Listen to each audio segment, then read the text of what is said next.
नमस्कार, जय हिंद साथियों। स्वागत है आप सभी का डिफेंस ऑनलाइन एजुकेशन की एक और नई क्लास में। CDS 1 2021 आपका एग्ज़ाम कंडक्ट हो चुका है। जिन भी बच्चों को लगता है कि उनका एग्ज़ाम अच्छा हुआ है वो अपनी SSB की प्रिपरेशन कर सकते हैं।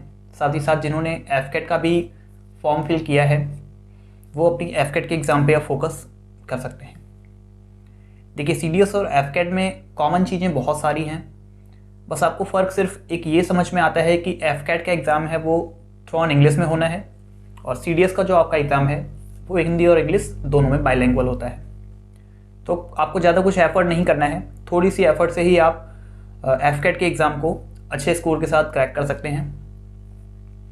तो आज के इस वीडियो में हम बात करेंगे डिफेंस अवेयरनेस के कुछ क्वेश्चंस मैंने इस सीरीज में आपके लिए लाए हैं। ये जो आप देख रहे हैं डिफेंस अवेयरनेस के क्वेश्चंस इस वीडियो में हम डिस्कस करेंगे। इस वीडियो सीरीज से सिर्फ इस वीडियो से आपको 1 से 2 क्वेश्चन आपको आपके FCAT एग्ज़ाम में डेफिनेटली देखने को मिलेंगे, क्योंकि मैंने भी FCAT के एग्ज़ाम प्रीवियसली दिया हुआ है तो मुझे पता है क्वेश्चंस कहाँ से मोस्टली पुट होते हैं। सिर्फ इस वीडियो को अगर आप देखते हैं तो आपके डेफिनेटली 2 मार्क्स इस वीडियो से आने वाले हैं।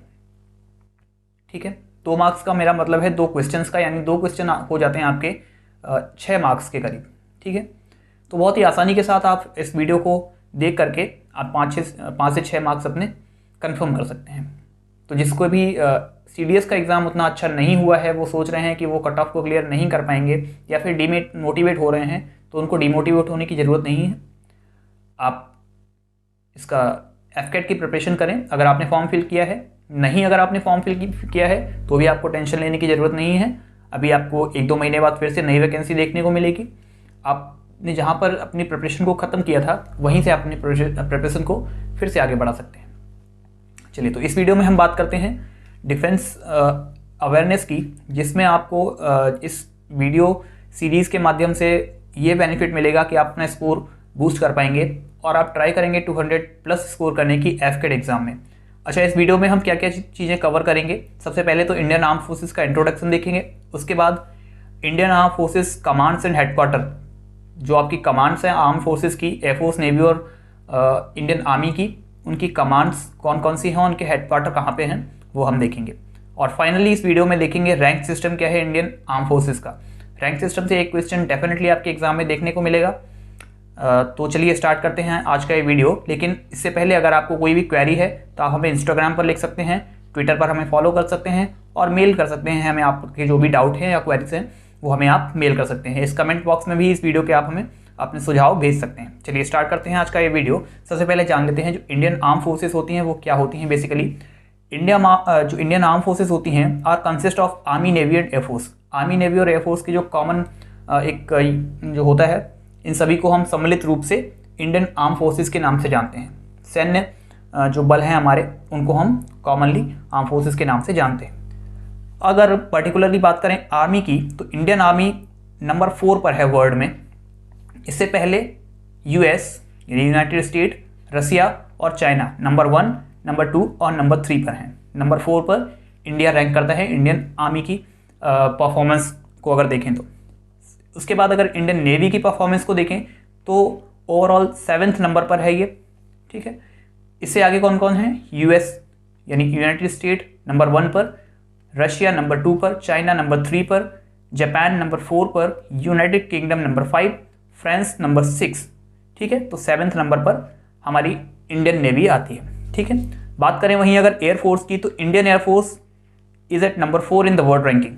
ठीक है, इससे आगे कौन कौन से हैं? Number 1 United State, number 2 Russia and number 3 Israel. ठीक है, तो ये आपको याद रखना है। आपसे क्वेश्चन पुट हो सकता है कि वर्ल्ड रैंकिंग में इंडियन नेवी जो है कौन से रैंक पर आती है, कौन से नंबर पर स्थान है उसका। ये आपको क्वेश्चन बन सकता है। आप सिंपली यहाँ से जवाब दे सकते हैं नंबर 7 पर है। या फिर आपके सामने क्वेश्चन आ सकता है who among the following is the best जो आर्मी फोर्सेस हैं, तो वो क्वेश्चन आ सकता है। तो आपके सामने ऑप्शन दिए जाएंगे US, रसिया, चाइना या इंडिया। तो US इसमें जो वर्ल्ड की बेस्ट ओवरऑल परफॉर्मेंस में होगी तो US हो जाएगी। इसी प्रकार के सिंपल क्वेश्चंस आपसे पूछे जा सकते हैं। आपके जो 3 दिनों में आपका एग्ज़ाम होना है, 20, 21 और 22 तारीख को, आपसे ये क्वेश्चन किसी ना किसी शिफ्ट में जरूर पूछे जाएंगे इससे रिलेटेड, ठीक है। आगे बढ़ते हैं, आर्म फोर्सेस के कमांड्स और हेडक्वार्टर्स को देख लेते हैं। इंडियन आर्म फोर्सेस के जो कमांड्स हेडक्वार्टर्स होते हैं वो कहाँ कहाँ पर हैं। तो यहाँ पर आपको कमांड्स दिख रहे हैं, यहाँ पर आपको आर्मी के हेडक्वार्टर्स दिख जाएंगे, यहाँ पर एयरफोर्स के, और यहाँ पर नेवल हेडक्वार्टर्स दिख जाएंगे, ठीक है। सबसे पहले सेंट्रल कमांड की बात करें, आर्मी की बात करेंगे। सबसे पहले सेंट्रल कमांड कहाँ पर है? लखनऊ में। आर्मी का सेंट्रल कमांड लखनऊ पर, eastern command Kolkata, northern command Udhampur, southern command Pune, south western command Jaipur, western command Chandigarh और ट्रेनिंग कमांड शिमला में है, ठीक है। आप इसका स्क्रीनशॉट ले सकते हैं, अगर आपको याद करना है तो आप इस चीज़ का स्क्रीनशॉट ले लीजिए, इस पेज का अपने फ़ोन में, इस स्क्रीन का। उसके बाद आप इसको आसानी से पढ़ सकते हैं। अगर आपके पास लिखा हुआ रखा है तो आप उससे भी याद कर सकते हैं। मैं सिर्फ आपको एक गाइड कर रहा हूँ कि आपको क्या क्या पढ़ना है लास्ट टाइम पे। 10 से 15 दिन आपके एग्जाम के बचे हुए हैं। यहीं पर अगर हम बात करें इंडियन एयरफोर्स के हेडक्वार्टर्स की, तो इंडियन एयरफोर्स का सेंट्रल जो कमांड है उसका हेडक्वार्टर है प्रयागराज में, ईस्टर्न कमांड शिलोंग में, इसमें नदन कमांड नहीं है, ठीक है, एयरफोर्स में, और सदर्न कमांड तिरुवनंतपुरम में आपका हेडक्वार्टर है इसका। साउथ वेस्टर्न कमांड का गांधीनगर में हेडक्वार्टर है। वेस्टर्न कमांड न्यू दिल्ली में है इसका हेडक्वार्टर। ट्रेनिंग कमांड का बेंगलुरु में, और मेंटेनेंस कमांड जो है वो नागपुर में है। तो अगर आप एफकेट के थ्रू रिकमेंड होते हैं तो आपको बेंगलुरु में ट्रेनिंग दी जाएगी। इस ट्रेनिंग कमांड कहाँ पर है? बेंगलुरु में, यहाँ पर आपको ट्रेनिंग दी जाएगी। वहीं अगर बात करें इंडियन नेवी की, तो नेवी की सिर्फ 3 कमांड्स हैं। एक तो नदन कमांड विशाखापट्टनम में, सदर्न कमांड कोच्चि, और वेस्टर्न कमांड मुंबई में, ठीक है। तीनों ही बढ़िया जगह हैं। आप अगर नेवी में वर्क करते हैं तो आपको पता ही होगा, तीनों बहुत ही अच्छी जगह हैं। स्पेशली विशाखापट्टनम और मुंबई की बात करें, अच्छे जगह हैं, यहाँ पर आपको काम करने में मज़ा आएगा समुद्र के किनारे में, ठीक है। तो आप इसको स्क्रीनशॉट ले लीजिए, आप इसको याद कर सकते हैं। अब फाइनली बात आती है रैंक सिस्टम में। रैंक सिस्टम से भी आपके क्वेश्चन पुट होते हैं। अच्छा, इससे क्वेश्चन किस तरीके के पुट होंगे आपके एग्जाम में? आपसे पूछा जा सकता है इंडियन आर्मी का जो वेस्टर्न कमांड है वो कहाँ पर है? तो यहाँ पर आप ऑप्शन देख सकते हैं, ये आपका राइट आंसर हो जाएगा, चंदी मंदिर, ठीक है। यहाँ पर पूछा जा सकता है नदन कमांड जो है आर्मी की वो कहाँ पे है? उधमपुर में है। इसी के साथ ऐसे पूछा जा सकता है सदर्न कमांड इंडियन एयरफोर्स की कहाँ पर है? तो तिरुवनंतपुरम में है। इसी प्रकार से आपके क्वेश्चन आपके एग्जाम में पुट होंगे। मैं ये आपको पक्का कर दूं, ये जो टॉपिक मैंने अभी बताया है आपको, इससे आपकी हर शिफ्ट में एक ना एक क्वेश्चन जरूर देखने को मिलेगा, ठीक है। चलिए आगे बढ़ते हैं। रैंक सिस्टम की बात करें, rank system in Indian arm forces बहुत से बच्चों को पता होगा, नहीं पता है तो एक बार देख लें आप, क्योंकि ये भी बहुत इंपॉर्टेंट चीज़ है। अगर आप इंडियन एयरफोर्स में रिकमेंड होते हैं तो फर्स्ट कमीशन पोस्ट क्या होती है आपकी? फ्लाइंग ऑफिसर की, ठीक है। जो सबसे छोटी कमीशन पोस्ट होती है वो क्या होती है? फ्लाइंग ऑफिसर की। उसी प्रकार नेवी में कौन सी होती है? सब लेफ्टिनेंट, और आर्मी में लेफ्टिनेंट। ये तीनों जो रैंक हैं आर्म फोर्सेस में, आर्मी नेवी एयरफोर्स में, ये इक्वल होती हैं। एक लेफ्टिनेंट और सब लेफ्टिनेंट और फ्लाइंग ऑफिसर रैंक में तीनों बराबर होते हैं, ठीक है। फ्लाइंग जो ऑफिसर होता है, फ्लाइंग ऑफिसर एक प्रमोशन के बाद किस पोस्ट पर पहुंचता है? फ्लाइंग लेफ्टिनेंट की पोस्ट पर, ठीक है, इंडियन एयरफोर्स की अगर बात करें तो। उसी प्रकार अगर इंडियन नेवी की बात करें तो एक सब लेफ्टिनेंट लेफ्टिनेंट बन जाता है, और एक लेफ्टिनेंट कैप्टन बन जाता है इंडियन आर्मी में, ठीक है। इसी प्रकार से प्रमोशन चलते हैं।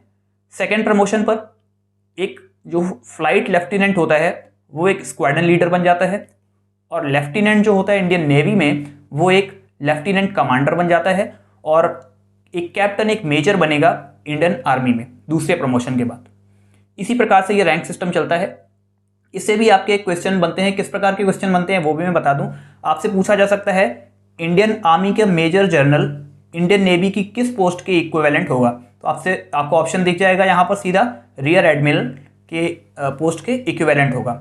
साथ ही इस तरीके से भी क्वेश्चन पूछे जा सकते हैं, इंडियन एयरफोर्स में एयर मार्शल की जो पोस्ट है वो इंडियन आर्मी में किसके इक्विवेलेंट है? तो लेफ्टिनेंट जनरल के इक्विवेलेंट होती है। इस तरीके के क्वेश्चन आपके एग्जाम में डेफिनेटली पूछे जाते हैं, प्रीवियसली पूछे भी गए हैं, और आप इन चीज़ों को क्लियर कर लें, आगे आने वाले एफकेट के एग्जाम में पूछे भी जाएंगे।